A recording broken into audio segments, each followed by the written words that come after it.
오늘 하나님 주신 말씀은 창세기 30장 22절에서 24절 말씀입니다.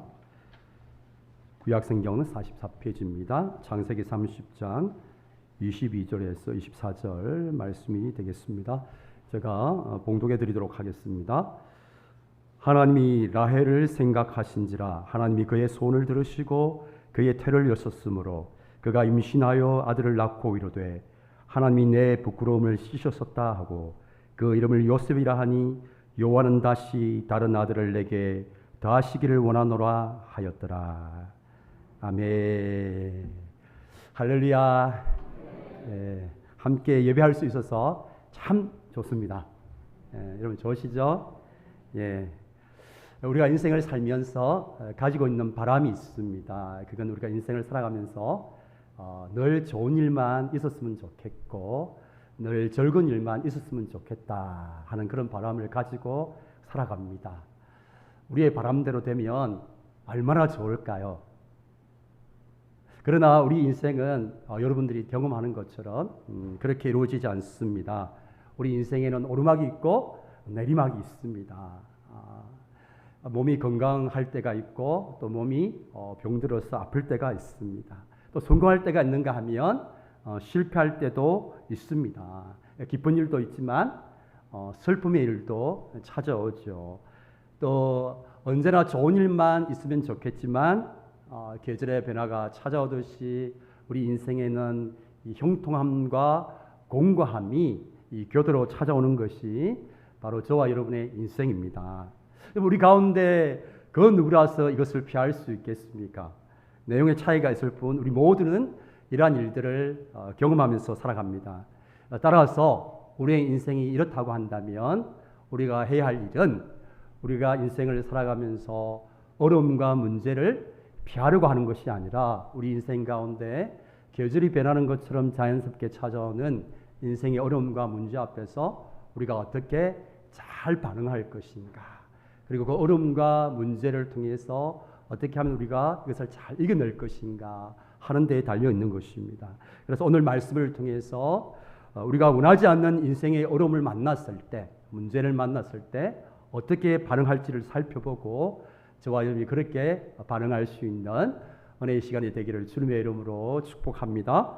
오늘 본문을 보면 우리는 어려움을 만난 한 믿음의 여인을 만나게 됩니다. 라헬이라고 하는 한 믿음의 여인이 나오죠. 라헬이 만난 어려움이 무엇인가 하면 아이를 가지지 못하는 것입니다. 그러니까 라헬이 아이를 가지지 못하는 이유가 뭘까?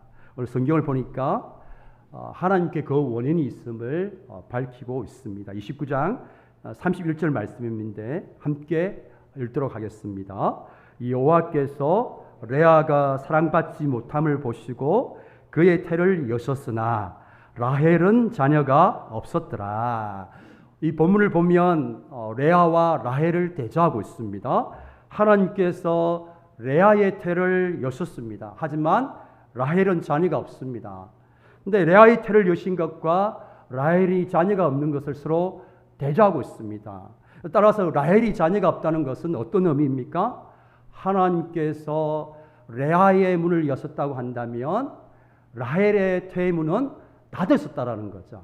이것을 대조법을 통해서 이 라헬이 아이를 갖지 못하는 그 원인이 라헬의 신체적인 문제가 아니라 하나님께 있음을 우리에게 보여주고 있는 것입니다.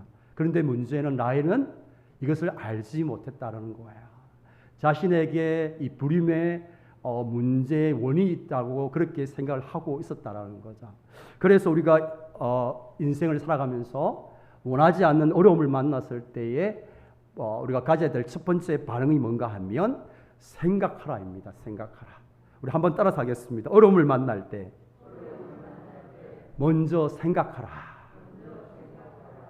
여러분, 우리가 인생의 어려움을 만날 때, 특별히 우리가 원하지 않는 어려움을 만날 때에 생각하는 것이 너무너무 중요합니다.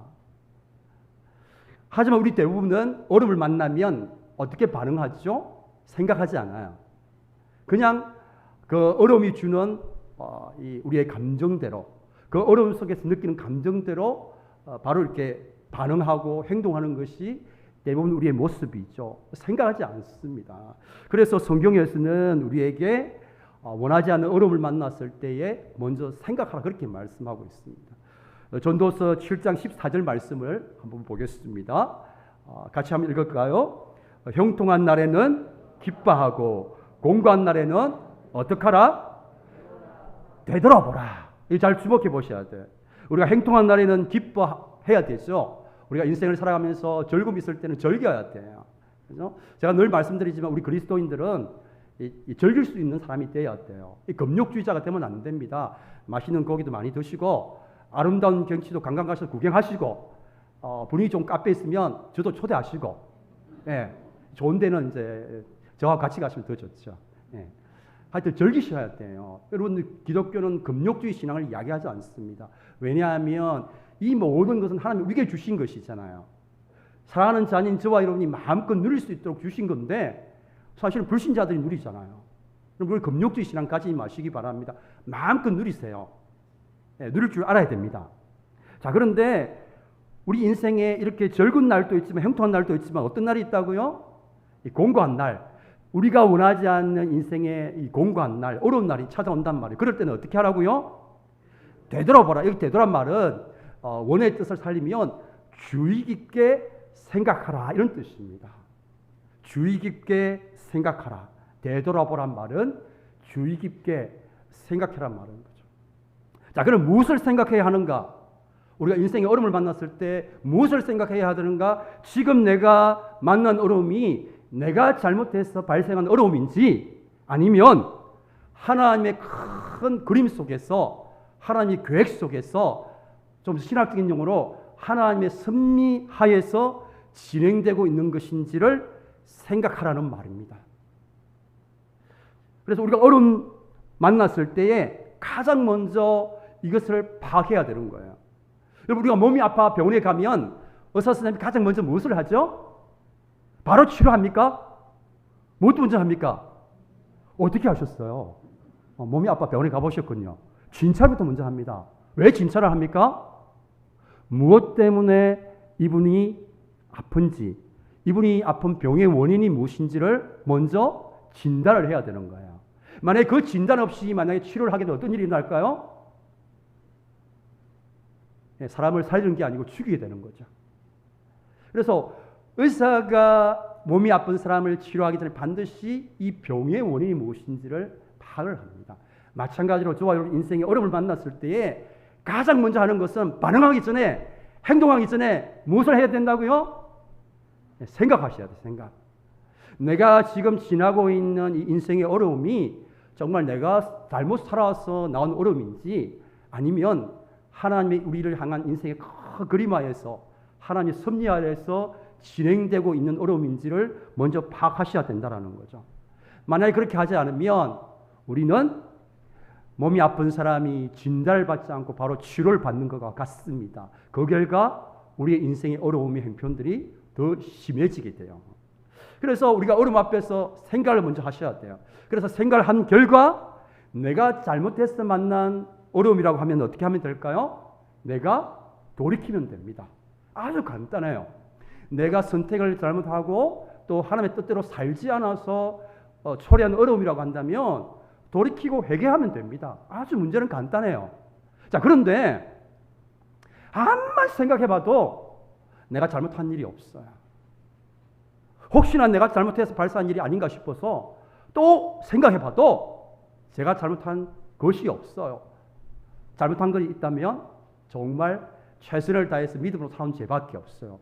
그럼에도 불구하고 나에게 찾아온 어려움이라고 한다면 그것은 100% 하나님의 큰 그림 하에서, 하나님의 큰 계획 속에서, 하나님의 섭리하에서 진행되는 어려움인 것이죠. 여러분, 그렇잖아요. 우리가 인생을 살면서 내가 잘못했다고 한다면 하나님께서 허락해 주셨는데 나의 노력과 능력이 부족해서 생긴 일이라고 한다면 열심히 준비하고 해서 능력을 기르고 이렇게 하면 길이 열려질 수 있어요. 그렇잖아요. 하나님께서 허락해 주셨는데 나의 게으른 태도가 문제라고 한다면 게으른 태도를 고치면 길이 열려집니다. 하지만 하나님이 막으셨다고 생각될 때는 어떻게 해야 합니까? 하나님이 풀어야 합니다. 하나님하고 풀어야 합니다. 하나님이 막으시는 일들은 하나님이 풀어야 돼요. 우리는 하나님하고 풀어야 합니다. 하나님이 막으시는 것은 하나님 앞에 직접 나아가야 합니다. 그렇지 않고서는 그 문제는 결코 풀려지지 않습니다. 그 어려움은 해결되지 않습니다. 그래서 내가 만난 어려움이 하나님의 섭리하에서 진행되는 어려움이라고 딱 생각이 되시면 주위 사람과 의논할 필요가 없습니다. 어떻게 하면 됩니까? 즉시 하나님께로 나아가셔야 돼요. 하나님께 나아가셔서 하나님과 씨름하셔야 돼요. 그래서 야고보서 1장 5절에는 이렇게 이야기를 하고 있습니다. 우리 야고보서 1장 5절 말씀 같이 읽겠습니다. 너희 중에 누구든지 지혜가 부족하거든 사람에게 구히 주시고 꾸짖지 아니하시는 하나님께 구하라 그리하면 주시리라. 우리가 만난 인생의 어려움이 하나님의 섭리하에서 진행되는 것이라고 판단이 되거든 하나님 앞에 나가 씨름하셔야 돼요. 하나님, 이것은 하나님께서 막으시는 거죠. 하나님께서 이렇게 하시는 뜻이 무엇입니까? 그렇게 구할 때에 하나님께서 나에게 허락하신 이 어려움이 어떤 계획하에서 진행되어지는 것인지를 볼 수 있게 되는 거예요. 그러니까 하나님 앞에 나아가서 하나님과 씨름하는 중에 하나님께서 나에게 허락하신 그 어려움의 이유들을 우리는 보게 되어지는 거죠. 오늘 본문에서 라헬이 만난 어려움이 그렇습니다. 다른 곳에는 해결책이 없습니다. 여러분 왜 그래요? 라헬이 임신하지 못하는 것은 누구의 책임이라고요? 그 원인이 하나님께 있어요. 그러니까 라헬의 부부가 이 신체적으로 이상이 있어서 아이를 갖지 못하는 게 아니잖아요. 말씀 있는 것처럼 하나님께서 레아의 문은 태의 문은 여셨지만 라헬의 태의 문은 닫으신 거예요. 그러니까 이 사건은 하나님께서 라헬의 인생 속으로 찾아오신 것이죠. 라헬의 인생 속에 하나님께서 지금 개입하고 계시는 거예요. 어떤 의도를 가지고 어떤 목적을 가지고 하나님께서 이 라헬의 이 인생 속으로 어려움과 문제를 가지고 지금 찾아오신 것이죠. 하나님이 섭리하에서 지금 진행되고 있는 어려움이라는 거예요. 그러니까 이 문제는 누가 풀 수 있습니까? 누가 풀 수 있습니까? 하나님이 푸실 수 있는 거죠. 하나님 한 분 외에는 이 문제를 풀 수 있는 사람이 없습니다. 하나님이 풀어주셔야 하는 것이죠. 하지만 라헬은 이 만난 어려움 앞에서 어떻게 반응하죠? 처음에 그는 생각하지 않아요. 생각하지 않고 바로 자신이 만난 어려움이 주는 그 감정대로 행동하는 라헬을 보게 됐죠. 그래서 어떻게 합니까? 인간적인 방법을 통해서 자신이 만난 어려움을 해결하려고 해요. 그게 30장 3절 보시면 자신의 여종 빌하를 통해서 아이를 낳고자 합니다. 하지만 여러분 결과가 어땠나요? 여러분 문제가 해결됐나요? 해결되지 않았습니다. 오히려 행편은 더 어려워지죠. 레아는 아이를 쑥쑥 잘 놓잖아요. 근데 라헬은 아이를 낳지 못하는 것이죠. 그래서 우리가 인생을 살아가면서 원하지 않는 어려움을 만났을 때에 가장 먼저 해야 될 일은 그 어려움이 주는 느낌대로 감정대로 행하는 것이 아니라 생각해 보셔야 돼요. 생각해 보셔야 돼요. 이 어려움이 과연 원인이 뭐가 어디에 있는지, 내가 잘못한 일인지, 아니면 하나님께서 허락해 주시는 어려움인지 생각을 해 보셔야 돼요. 그럴 때에 문제 해결의 실마리가 풀리는 것입니다. 여러분도 아시지만 저에게는 늦둥이 아들이 하나 있습니다. 뭐 어떤 분은 오해를 하셔가지고 제가 재혼을 하지 않았나 이렇게 오해하시는 분이 계신데 저는 절대로 그런 남자 아닙니다. 저는 오로지 한 여인만 사랑하는 남자입니다. 제가 순애보거든요. 저는 오로지 한 여인만 사랑합니다. 세상의 모든 일들 다 포기했잖아요, 제가. 그게 쉬운 선택이 아닙니다. 제가 아내를 선택하느라 세상의 모든 여자들 다 포기했습니다. 우리 장로님도 그렇잖아요, 그렇죠? 우리 집사님 교회에서 다 모든 여자를 포기하셨죠. 사실은 이제 제겐 참 제 간증이지만 참 나누고 싶은 간증이 있습니다. 저희가 이제 결혼을 해서 첫 아이를 낳았습니다. 첫 아이는 허니문 베이비입니다. 당연히 이제 결혼을 했으니까 이제 첫 아이를 낳았으니까 둘째 아이가 태어날 것이라고 생각하고 있었습니다. 그런데 시간이 지나도 이 둘째 아이가 생기지 않는 거예요. 이제 혹시나 첫 아이를 낳으면서 혹시 또 아내가 또 신체적으로 이상이 생기지 않았나 또 저도 이제 신체적으로 이상이 생기지 않았나, 또 병원에 가서 진단을 받았습니다. 진단 결과 정상, 아무런 이상 없음, 이런 통보를 받습니다. 자, 그러면 이제 어떻게 하면 좋겠습니까? 제가 이제 이 문제를 가지고 이제 말씀을 또 묵상하고 기도하는 중에 하나님께 저에게 음성을 주셨어요. 그게 뭐냐, 어떤 깨달음을 주셨냐면, 두 사람이 신체적으로 아무 이상이 없다. 그런데도 아이가 태어나지 않는다. 그건 하나님께서 태문을 닫으신 거예요. 예. 한 번 닫으면 열자가 없는 하나님께서 태문을 닫으신 것이죠. 그러면 어떻게 해야 돼요? 제가 그 깨달음을 얻고 그때부터 하나님께 나와서 씨름하기 시작합니다. 하나님, 제가 목사 아닙니까? 목사가 돈을 구한 것도 아니고 제 욕심에 자녀를 구하는데 하나님 저에게 왜 자녀를 주시지 않습니까? 제가 어디 욕심을 부리는 것입니까? 제가 돈을 달라고 합니까? 저에게 집을 달라고 합니까? 하나님의 자녀를 키울 자녀를 달라고 하는데 하나님, 그 뭐가 문제입니까? 제가 하나님과 씨름하기 시작했어요. 하나님 태문을 열어달라고, 하나님 자녀를 달라고 막 기도하기 시작했어요. 제가 몇 년 동안 기도했을까요? 8년 동안 기도하기 시작해요. 8년 동안. 8년 동안 하나님과 씨름하면서 막 그렇게 간절하게 때로는 눈물 흘리며 기도를 이렇게 했죠. 근데 8년 동안 기도하는 중에 또 하나님께서 또 제 마음속에 음성을 주시는 게 있었어요. 어느 날 제가 기도하는 중에, 하나님, 좋습니다. 하나님께서 저에게 주신 분량이 아들 하나라고 한다면, 자녀가 하나라고 한다면 제가 받아들이겠습니다. 하나님의 뜻 앞에, 하나님의 주권 앞에 제가 순종하겠습니다라는 그런 이제 깨달음을 얻는 거예요. 그러면서 제가 그 이후로 2년 동안 하나님 앞에 내려놓는 기도를 드렸어요. 하나님, 그렇습니다. 사는 것도 하나님의 뜻이요, 죽이는 것도 하나님의 뜻이고, 주시는 것도 하나님의 뜻이요, 취하시는 것도 하나님의 뜻이요, 내 삶의 주인 되신 하나님께서 허락하시는 그 결과 앞에, 그 주권 앞에 제가 순종하겠습니다라는 그 내려놓는 기도를 2년 동안 드렸습니다. 그리고 2년이 지난 후에 총 몇 년요? 10년 동안 이제 제가 기도를 드린 거죠. 그리고 그의 첫 해 1월 달에 늦둥이를 가지게 된 거죠. 그럼 이게 놀라운 저의 간증입니다. 그래서 저희 아들 시온이는, 늦둥이 시온이는 하나님이 저에게 주신 참 보배일 뿐 아니라 저를 훈련시키는 시청각 교육이에요. 저는 이제 늘 집에서 이 아이를 볼 때마다 정신이 번쩍번쩍 듭니다. 맞지? 하나님이 살아계시지? 하나님이 내 눈물의 기도를 들으셨지? 정신이 번쩍번쩍 들어요. 제가 믿음이 약해질 때마다, 하나님이 적어지고 세상이 커 보이고 환경이 커 보일 때마다 이 아이를 바라보면 정신이 드는 거예요. 하나님 살아계시지? 하나님 기도 들으셨지? 너의 눈물의 기도 다 들어주셨지? 하나님 저에게 음성을 들려주시는 거, 이 아이를 통해서.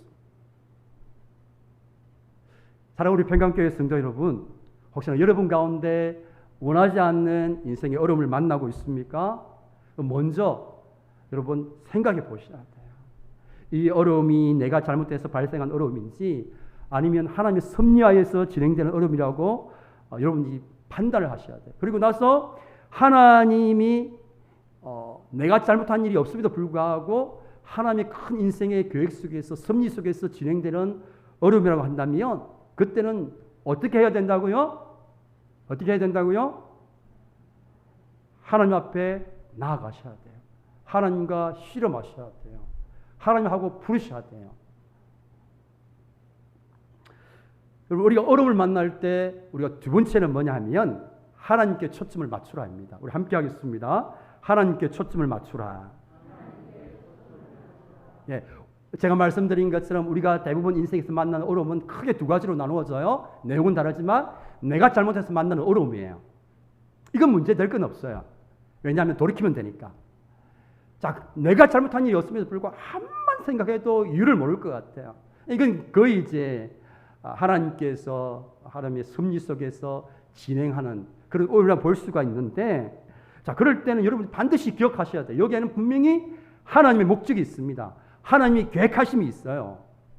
우리가 원하지 않는 우리 인생의 커다란 강풍을 만났을 그때도 거기에는 우리 자신을 향한, 우리 자녀를 향한, 우리 가정을 향한, 나의 인생을 향한 하나님의 분명한 계획이 있다라는 거죠.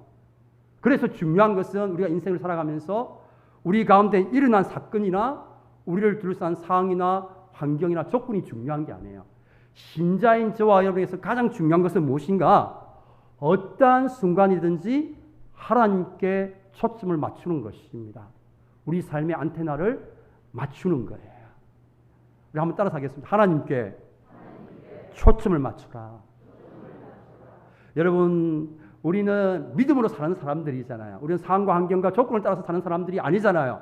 그렇기 때문에 우리 삶에서 중요한 것은 어떠한 상황과 환경과 조건 가운데서도 우리는 하나님께 주목하고 하나님께 초점을 맞추는 것이 중요해요. 근데 대부분 많은 믿음의 사람들이 어떻게 합니까? 어려움을 만나고 어떤 힘든 상황과 환경을 만나게 되면 어려운 상황과 환경에 초점을 맞춰요. 그러면 어떻게 됩니까? 내가 만난 어려움과 그 문제 상황 가운데 내가 깊이 빠져들게 되고 결국은 믿음으로 살지 못하고 상황과 환경에 따라서 이렇게 저렇게 움직이는 삶이 될 수밖에 없는 것이죠. 자, 그런데 우리가 환경에 초점을 그래서 우리가 환경에 초점을 맞추면 어떻게 되는가? 예를 들면 환경이 좋아지면 어떻게 되는가? 우리의 마음이 부유해져요. 우리의 마음이 교만해지게 됩니다. 우리의 마음을 하나님 앞에서 높이게 돼요. 반대로 환경이 나빠지면 어떻게 되는가? 우리의 마음이 낙심하게 됩니다. 절망하게 됩니다. 자, 하지만 우리가 어떤 상황 가운데서도 하나님께 초점을 맞추면 어떻게 되는가? 좋은 환경이라고 해서 마음을 높이지 않습니다. 왜요? 내가 누리고 있는 것, 나의 힘과 노력으로 된 것이 아니라 하나님의 은혜의 선물임을 알고 있기 때문에 그래요. 반대로 내 인생에 어려운 일이 와도 절망하지 않습니다. 왜요? 어려움을 통해서 내 인생 가운데 선을 만드시는 하나님을 믿기 때문에 결국에는 이 어려움을 통해서 나에게 복 주실 하나님을 알기 때문에 우리는 어려움 가운데서도 그렇게 절망하지 않게 되는 것입니다. 따라서 신앙생활을 하는 저와 여러분에서 중요한 것은 나를 둘러싼 상황과 환경이 어떠하냐, 또 어떤 조건들을 만드느냐, 그게 중요한 게 아니고 하나님께 초점을 맞추는 것이 중요해요. 여러분, 우리가 직장생활을 할 때도 우리가 세상 사람들처럼 그저 좋은 조건들을 쫓아서 산다면 과연 믿음이라는 것이 우리 삶 가운데 어떤 관련이 있을까요? 여러분, 우리가 어떤 걸 선택하는 데 있어서 세상 사람들처럼 더 유리한 조건, 더 좋은 복지 조건, 그것만 보고 선택한다면, 여러분 제가 해볼까요? 제가 목사인데 뭐 이렇게 더 많은 좋은 조건을 주고 선택한다면 여러분 어떻게 생각하시겠어요? 에이, 목사님이 그렇게 하면 되나? 목사님이 이 조건을 보면 안 되지. 믿음을 보고 선택해야지. 여러분 그렇게 말씀하지 않겠어요? 제가 이렇게 사역하다가 저보고 조건 좋은 데 있으면 제가 가면 됩니까? 여러분 안 되잖아요. 하나님께 초점을 맞추는 것입니다. 하나님, 저를 필요로 하는 곳이 어디입니까? 하나님, 내가 필요한 곳이 아니라 저를 필요한 곳으로 보내주십시오. 이게 우리 믿는 사람들의 기도 제목이 돼야 돼요. 여러분, 상황과 환경 따라 이렇게 저렇게 움직이는 사람은 여러분 얼마나 그 인생이 피곤하겠어요. 때로는 상황이 힘들 수도 있어요. 환경이 좋지 않을 수도 있어요. 그럼에도 불구하고 저와 여러분은 하나님이 우리의 삶의 주인이 되시고 우리의 삶을 반드시 책임져 주신다는 그 믿음이 있는 사람들은 상황과 환경만을 바라보고 선택하지 않습니다. 믿음으로 승부하는 거예요. 하나님께 초점을 맞추면 그런 일이 가능해요. 여러분, 상황과 환경을 보면 그렇게 선택할 수 없어요. 저와 여러분이 하나님께 초점을 맞추면 그런 믿음의 선택을 할 수 있고 믿음의 반응을 할 수 있는 거예요. 환경이 열악해요. 그러나 그곳에 하나님이 나를 부르셨다고 생각되면 가는 것이죠. 여러분, 오늘날 많은 우리의 젊은이들이 직장을 선택할 때 무엇을 보고 선택합니까? 대기업 가려고 하고 더 좋은 복지 조건을 가진 곳으로 가려고 해요. 물론 이해는 돼요. 그러나 그리스도인 우리 청년들에게서 그것이 전부일까요? 아니잖아요. 때로는 조금은 다른 큰 대기업에 비해서 열악한 환경이라고 할지라도 얼마나 그곳에서 내 능력을 하나님 주신 달란트를 마음껏 발휘해서 하나님께 영광을 돌리고 빛과 소금의 역할을 감당해서 살 수 있는가, 이것들을 고민하고 이렇게 선택을 해야 되는데 하나님을 모르는 백성들처럼 그저 월급 많이 준다고 그저 복지 조건 좋다고 선택하면 그건 믿음의 삶이 아니라는 거예요.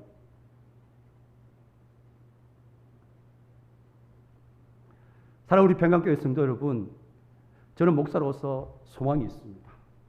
우리 평강교회 모든 우리 믿음의 가족들이 인생을 살아가면서 상황과 환경을 따라 사는 사람들이 아니라 하나님 앞에 초점을 맞추면서 살아갈 수 있는 그런 인생이 되시기를 주님의 이름으로 축원합니다. 오늘 라헬을 다시 한번 볼까요? 그녀가 하나님께 초점을 맞추었을 때 그녀의 인생 가운데 어떤 일들이 일어나는가? 22절입니다. 우리 22절 함께 읽겠습니다. 하나님이 라헬을 생각하신지라 하나님이 그의 소원을 들으시고 그의 태를 여셨으므로. 여러분, 태문을 닫으신 하나님께서 어떻게 하셨습니까? 태문을 여셨어요. 태문을 닫으신 하나님께서 태문을 열어주셨습니다.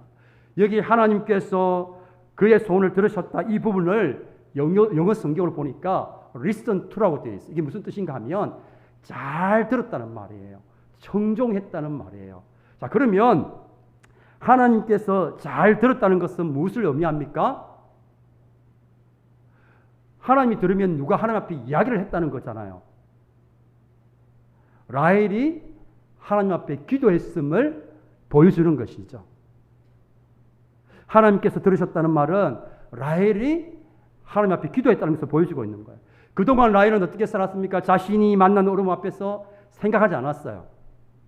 그 어려움이 주는 감정대로, 느낌대로 막 언니를 질투하고 어떻게든 인간적인 방법으로 이 문제를 풀어보려고 그렇게 했던 라헬이었어요. 그런데 그랬던 이 라헬이 어떻게 하고 있습니까? 어려움과 문제에 초점을 맞추고 인간적인 방법으로 문제를 해결하려고 했던 이 라헬이 오늘 말씀 보니까 하나님 앞에 초점을 맞추고 있는 모습을 보여주고 있습니다. 자신에게 찾아온 것이 하나님께로부터 온 것임을 깨닫고 하나님께 초점을 맞추고 하나님 앞에 나아가고 있는 것이죠. 그 결과 어떻게 됐다고요? 어려움이 해결되었습니다.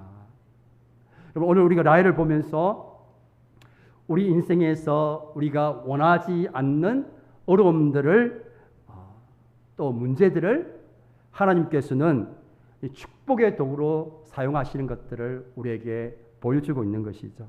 여러분, 라헬을 보십시오. 만약 하나님께서 이 라헬에게 태문을 닫으시는 어려움을 허락하지 않으셨다면 요셉이라는 인물은 결코 나올 수가 없었을 것입니다. 하지만 하나님의 섭리하에 주어진 그 인생의 어려움 앞에서 눈물의 기도 끝에 아들을 얻게 됩니다. 하나님께서 요셉을 주신 것이죠. 여러분, 요셉이 누굽니까? 장차 이스라엘 백성을 구원하는 하나님의 통로로 사용될 인물이죠. 여러분, 라헬이 하나님께 초점을 맞추고 나아갔을 때 하나님은 라헬이 만난 그가 원하지 않는 이 인생의 어려움들을 사용하셔서 축복의 통로로 사용하시는 것을 우리에게 보여주고 있는 것입니다.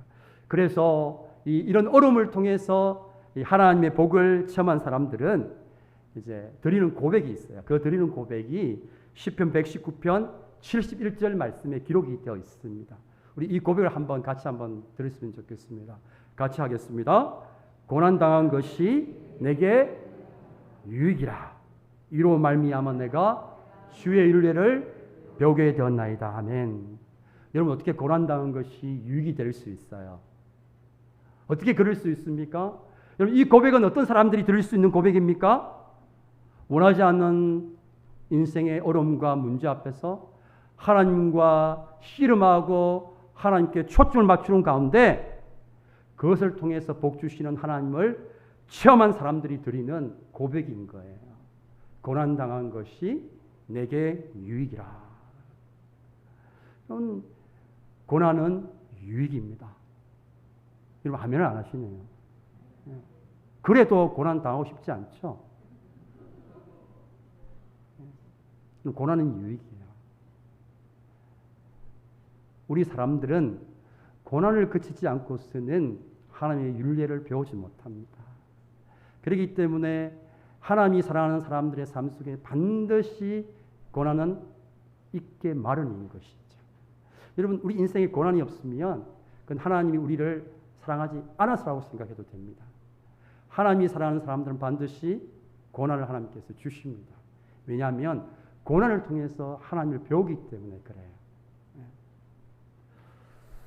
여러분, 고난은 유익이죠. 내가 잘못해서 찾아오는 고난이라고 할지라도 그것이 유익이 돼요. 우리는 그런 경우에도 고난을 통해서 배우죠. 무엇을 배웁니까?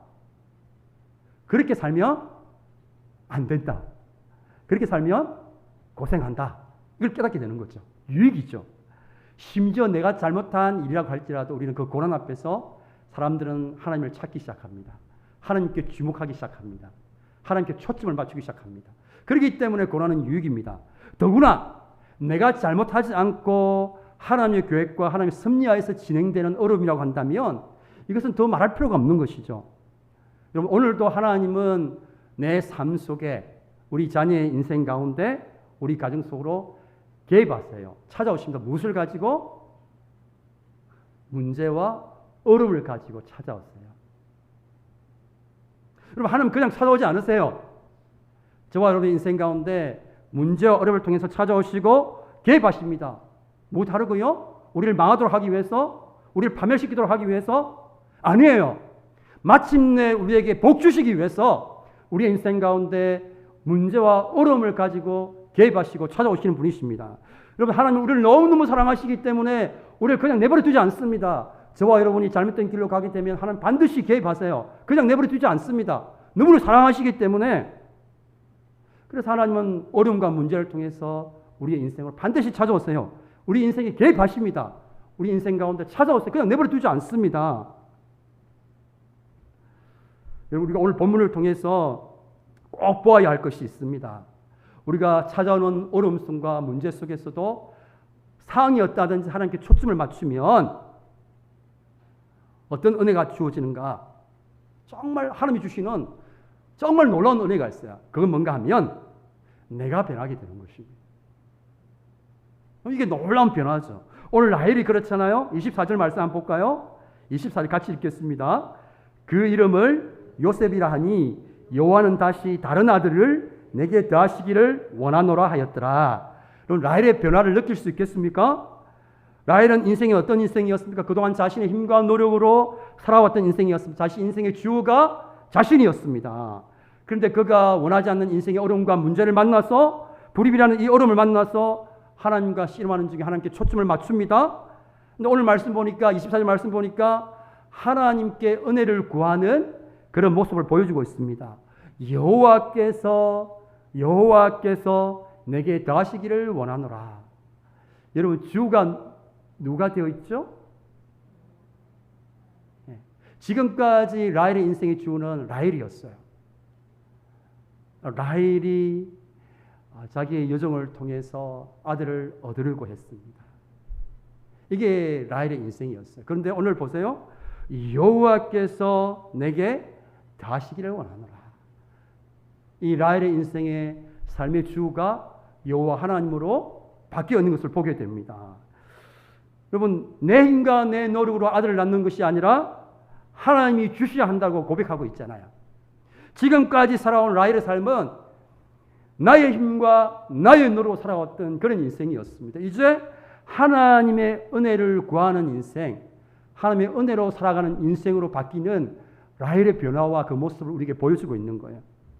그럼 결국 이것을 통해서 우리에게 분명히 보여주는 사실은 우리 인생에 원하지 않는 어려움, 내가 잘못한 어려움이 아니라 하나님의 섭리하에서 진행되는 어려움과 문제는 그 목적이 분명합니다. 그것은 우리 자신의 변화입니다. 우리 자신의 변화라는 거죠. 나의 힘과 노력으로 살아왔던 인생이 하나님의 은혜를 구하는 인생으로 변화되는 것입니다. 내 삶의 주인이 내가 되어서 그렇게 살아왔던 인생이 하나님이 주인 되는, 하나님께 내 인생의 키를 맡기는 인생으로 변화되는 것입니다. 사랑하는 평안교회 성도 여러분, 지금 혹시 어려움을 지나고 있습니까? 어려움이 주는 감정대로 행동하기 전에 여러분이 먼저 생각하셔야 됩니다. 이것이 나의 잘못하면서 오는 어려움인지 하나님의 섭리하에서 진행되는 어려움인지를 여러분들이 생각해 보셔야 돼요. 그리고 깨달은 이후 어떻게 해야 된다고요? 하나님 앞에 초점 맞추셔야 돼요. 하나님 앞에 초점 맞추고 하나님 앞에 나아가셔서 여러분 하나님과 씨름하셔야 돼요. 그럴 때 어떤 일이 일어납니까? 내가 만난 이 원하지 않는 인생의 문제와 어려움이 하나님께서 축복의 도구로 사용하시는 그런 인생이 되어지는 것이죠. 무엇보다도 내가 변하게 되어지는 그런 인생이 되어지는 것입니다. 그런 은혜를 누리게 되는 것입니다.